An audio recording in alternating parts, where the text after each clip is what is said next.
오늘 이 본문의 말씀은 인간들이 고통을 당하게 되면 그 고통을 통해서 신앙이 성장이 된다고 말씀을 하고 있습니다.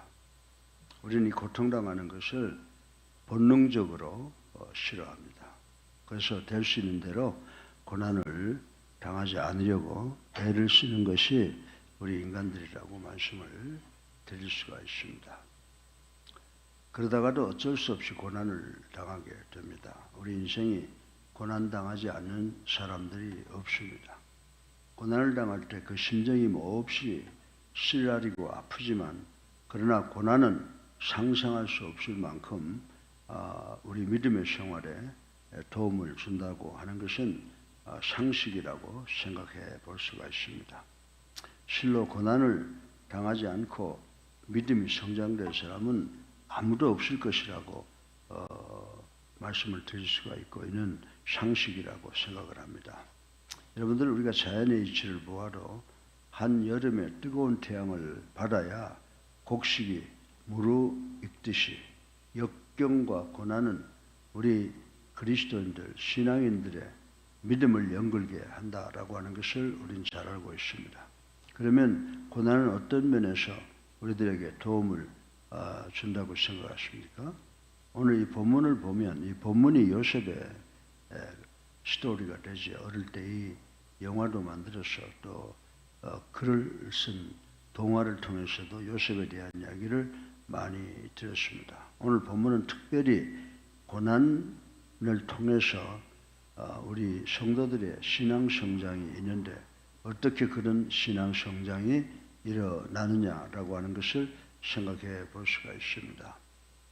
고난을 통한 신앙 성장은 곧 고난받는 자들을 진정으로 위로할 수 있게 된다라고 하는 말씀을 생각해 볼 수가 있습니다. 그리고 고난당한 사람들만이 하나님의 주권을 믿게 됩니다. 또한 고난받은 사람들만 진정한 소명이 각자에게 있다라고 하는 것을 깨닫고 또 그 소명의 필요를 인식하게 된다라고 하는 세 가지의 중요한 교훈을 생각을 할 수가 있습니다. 그러면 오늘 아침 새벽 설교 본론의 첫째로 고난을 통해서 신앙의 성장을 생각해 보겠습니다.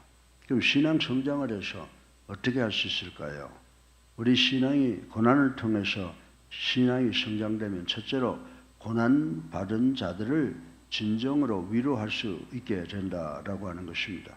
실제를 보면 먼저 죄인이 되어 옥에 갇히게 된 요셉은 후에 들어온 애굽 왕의 술 맡은 관원장과 떡 맡은 관원장을 섬기고 그들의 얼굴에 근심이 있음을 발견하고 위로하는 말씀이 본문 7절에 기록이 되어 있습니다.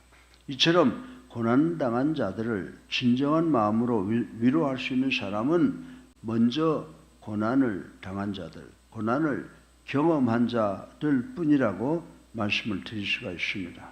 우리가 신약 성경에 와서 고린도후서 1장 4절에 보면 사도 바울이 말하고 있습니다.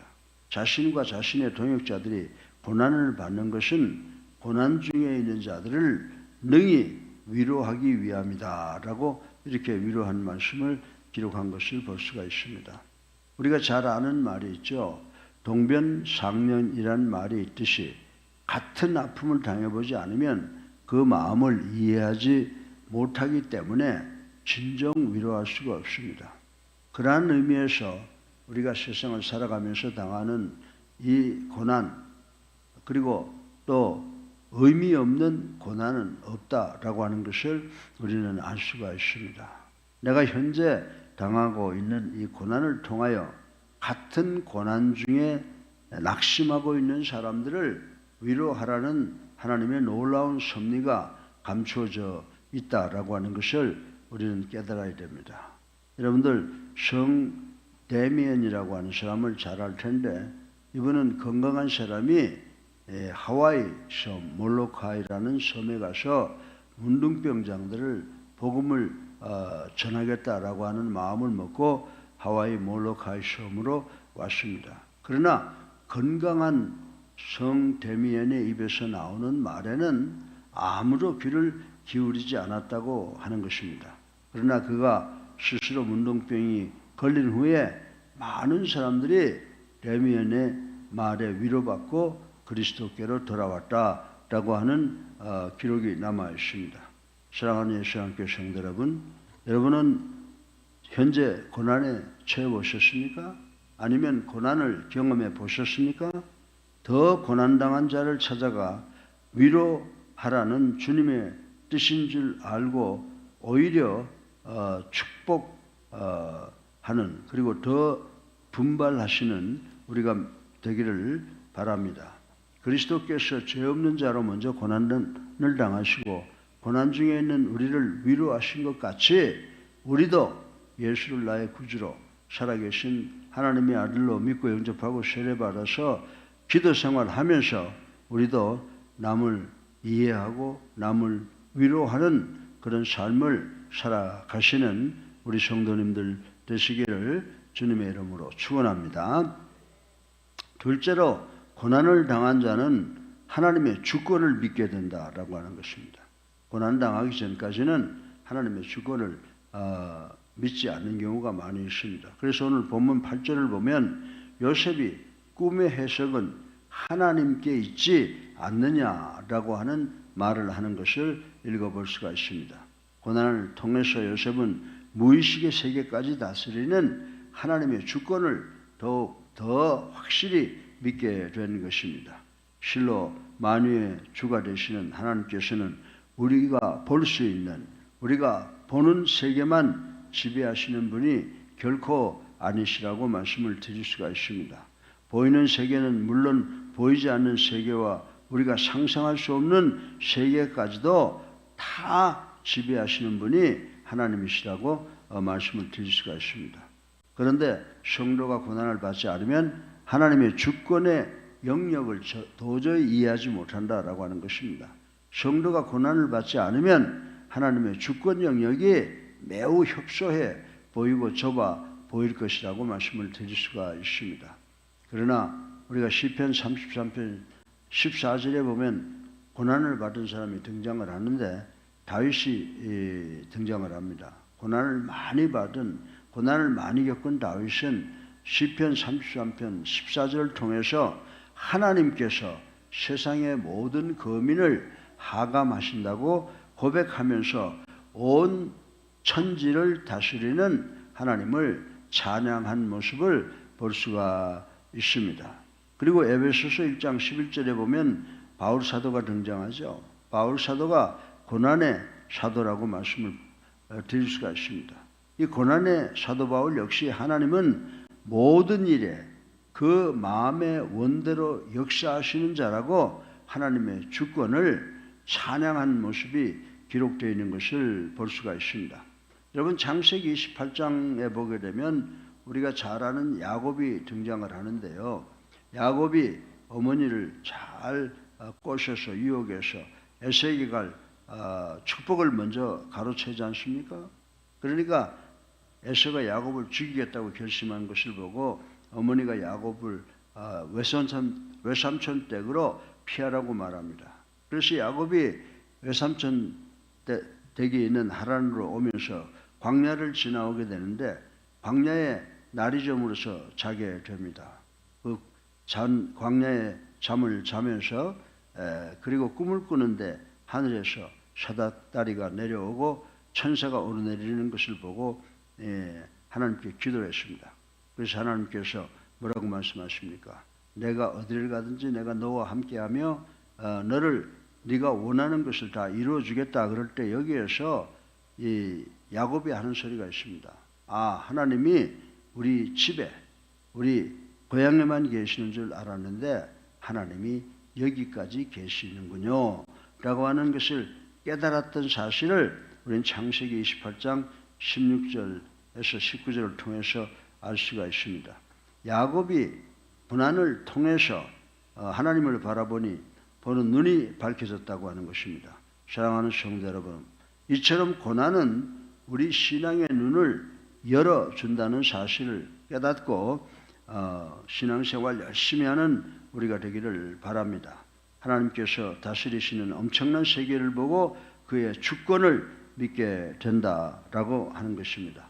오늘 나에게 어떤 고난이 있습니까? 어떤 고통이, 어떤 근심과 걱정이 있습니까?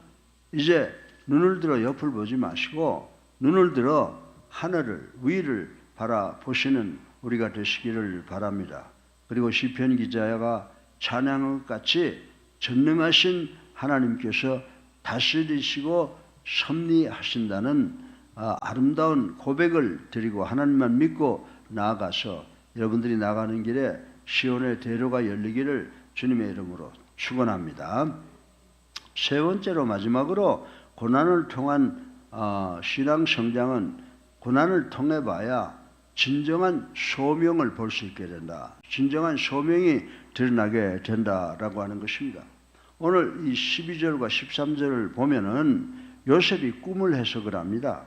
그리고 결국 이 꿈 해석으로 인해서 요셉은 창세기 41장 45절에서 사브낫 바네아라는 이름을 얻게 되는 것을 볼 수가 있습니다.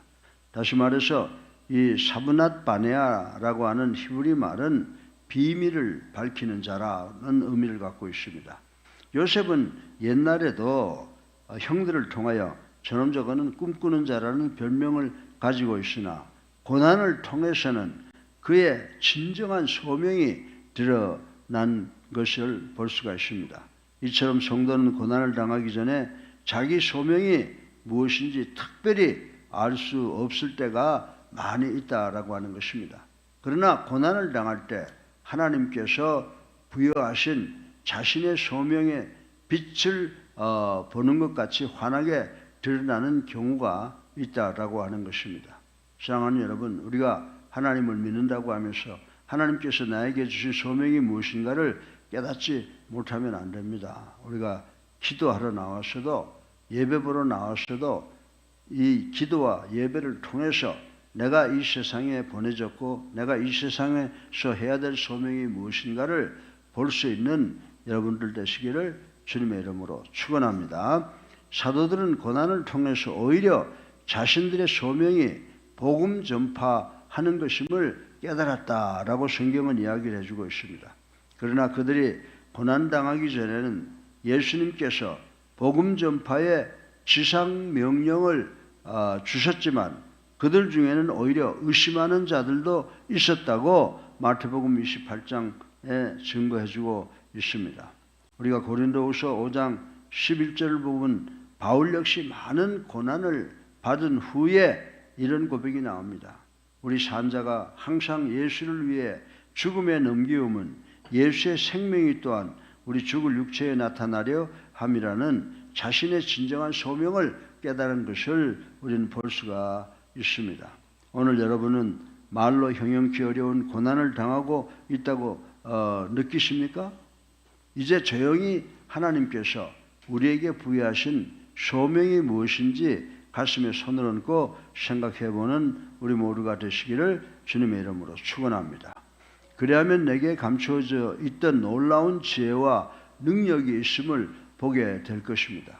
그리하여 이제 그것으로 주신 소명을 잘 감당하는 우리 예수하나님교회 성도님들 되시기를 주님의 이름으로 축원합니다. 사랑하는 성도 여러분, 우리는 고난을 당할 때 너무 낙심하거나 뒤로 물러서지 마시길 바랍니다. 고난을 통해 우리의 신앙을 성숙케 하시는 하나님의 섭리를 믿고 나아가는 우리가 되기를 주님의 이름으로 축원합니다. 그리하여 나에 당한 고난으로 고난받는 자들을 위로하고 모든 세계를 다스리시는 하나님이 주권적인 손길을 믿으며 아울러 고난을 통해 새로이 깨달은 나의 소명이 무엇인가를 알고 나의 소명을 힘차게 감당하며 날마다 전진하는 생을 살아가는 우리 성도님들 되시기를 주님의 이름으로 축원합니다. 살아계셔서 우리의 삶을 주관하시는 만복의 근원이 되신 아버지, 찬양과 영광과 존귀를 올리고 회개하고 주님 십자가 사랑 감사합니다. 오늘도 아버지 요셉을 통해서 고통을 통한 신앙 성장이 무엇인가를 생각을 해 보았습니다. 우리가 고통을 당함으로 인해서 고난당한 자를 위로할 수 있고 모든 세계를 다스리는 하나님의 주권의 손길을 믿게 되며 아울러 고난을 통해 새로이 깨달은 나의 소명을 알게 해주신 것을 감사합니다. 우리가 이 세 가지를 마음에 품고 세상에 나가